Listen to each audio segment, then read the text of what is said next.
ദൈവമേ സ്തോത്രം മഹാപരിശുദ്ധമായ സ്വർഗ്ഗത്തിലുള്ള പിതാവേ, നല്ലതും വിലയേറിയതുമായ വിശ്വാസങ്ങളെ നന്ദി അറിയാത്തോടെ തന്നെ സ്തുതിക്കുന്നു, സ്തോത്രം ചെയ്യുന്ന കർത്താവേ. ഞാനോ എളിയവനും ദരിദ്രനുമാകുന്നു, എങ്കിലും കർത്താവ് എന്നെ വിചാരിക്കുന്നു. നീ തന്നെ എൻ്റെ സഹായവും എന്നെ വിടുവിക്കുന്നവനും ആകുന്നു. എൻ്റെ ദൈവമേ താമസിക്കരുതേ.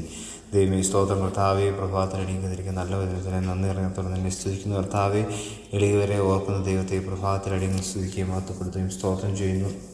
ഹാലലുയ സ്തോത്രം കർത്താവേ. അടിയങ്ങളുടെ ജീവിതത്തിൽ ഹാലലുയ സ്തോത്രം ദൈവമേ. ഹാലലുയ ആരും ഒരു സഹായമില്ലാതിരിക്കുന്ന സാഹചര്യങ്ങളിൽ ഹാലലുയ അടിയങ്ങളുടെ ജീവിതത്തിൽ നീ ഞങ്ങൾക്ക് തരുന്ന വലിയ കരുതലിനായി നന്ദി പറയുന്ന കർത്താവെ. ഈ വചനം കഴിക്കുന്ന അനേകർ ഹാലലുയ സ്തോത്രം കർത്താവെ. ദൈവമേ സ്തോത്രം കർത്താവെ. ദാരിദ്ര്യത്തിലും ദൈവമേ ആരാലും സഹായമില്ലാതെ ഭാരപ്പെട്ടിരിക്കുന്നു ഇപ്പോൾ കർത്താവെ ഹാലലുയ അവർക്ക് വേണ്ടി നീ ഈ ദിവസങ്ങളിൽ പ്രവർത്തിക്കുമാറാകണമേ എന്ന് പ്രാർത്ഥിക്കുന്ന കർത്താവ്. ഈ ദിവസം അവർ കർത്താവ് നിൻ്റെ നന്മ കാണുവാനുള്ള ദിവസമായി തീരുവാൻ ഹാലലുയ ഈ ദിവസം അവർ ദൈവം നിൻ്റെ സ്നേഹത്തെ അനുഭവിക്കുന്ന ദിവസമായി തീരുവാൻ തക്കൊണ്ട് ദൈവം സഹായിക്കണം. മഹത്വം കൊടുക്കണം. സർവ്വ യേശു ക്രിസ്തുവിൻ നാമത്തിൽ തന്നെ. ആമേൻ ആമേൻ ആമേൻ.